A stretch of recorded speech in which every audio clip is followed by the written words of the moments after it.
So there's 10 recipes. Recipe 1 is the one you're referring to where you extract the legendary power and then equip it in the cube so that you basically passively get the power without having to equip the gear. Uh, Number 2, recipe 2, which is Law of Cool, lets you reforge the stats on your legendary.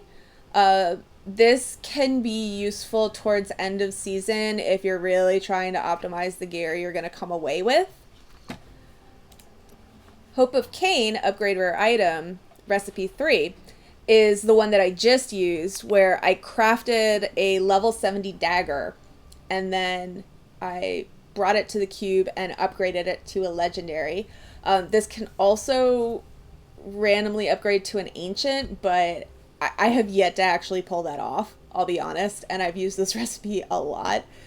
It just might be that RNG is not with me on that one. So, your mileage may vary. Convert set item is kind of what it sounds like. It's the important part is that the resulting item cannot be an ancient. So if you're farming set pieces and let's say you get 3 leggings, then you can put them in the cube, use some Death Breaths and Forgotten Souls to re-roll one of those leggings, and it could become a chest item or a helm or anything in that set. I don't recall if it will re-roll outside of that set, but the fact that the resulting item is not ancient can be kind of a downfall.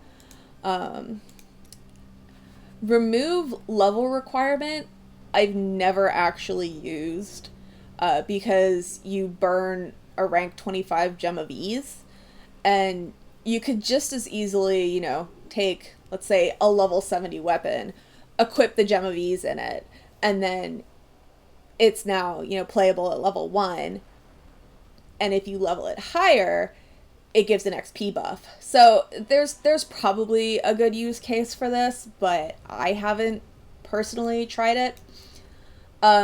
There's also the next 3 are convert gems, convert reusable parts, and convert arcane dust.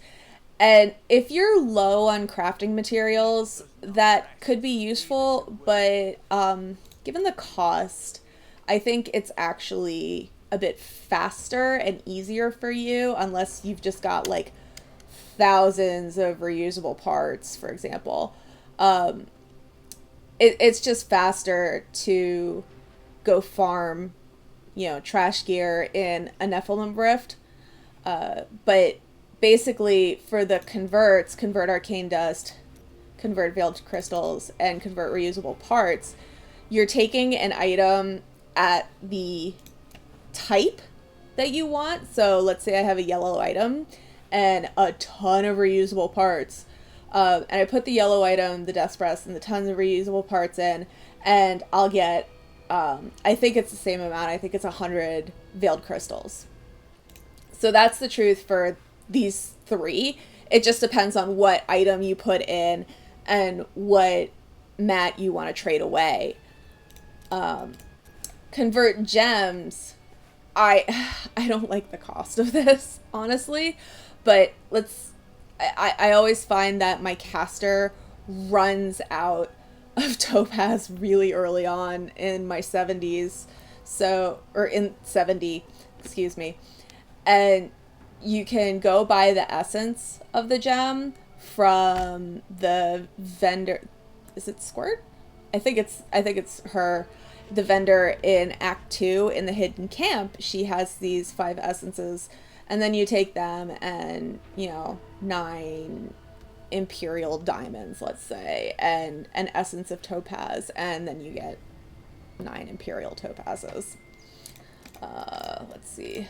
And then this last, which gets used a lot by players that are like burning through greater rifts, like 100 to 150, is Kel'Thuzan's Despair.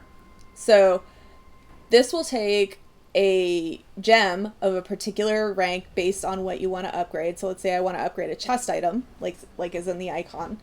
That requires I have a level 50 plus gem, And the level of the gem is important because that's going to impact how much of the stat you get.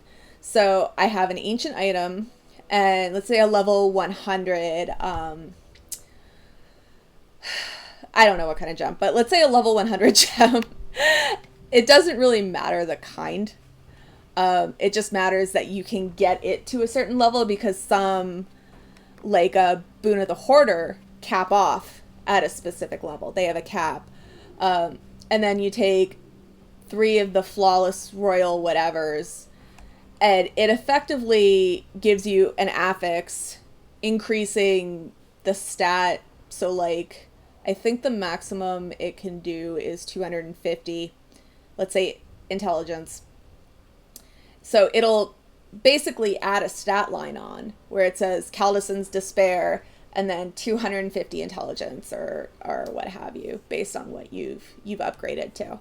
So some recipes definitely get used more than others. I would say Caldison's Despair, and then not Skill of Hope of Cain, Law of Cool, and Archive of Talrasha. Archive of Talrasha definitely gets used the most, but it's, you know, once you get the items that you need, you could cube them. You could cube extras, like, to get the different abilities and just add them continually in your cube because they carry over at the end of the season. Or you can salvage them at the blacksmith. Yeah, it's really whatever works best.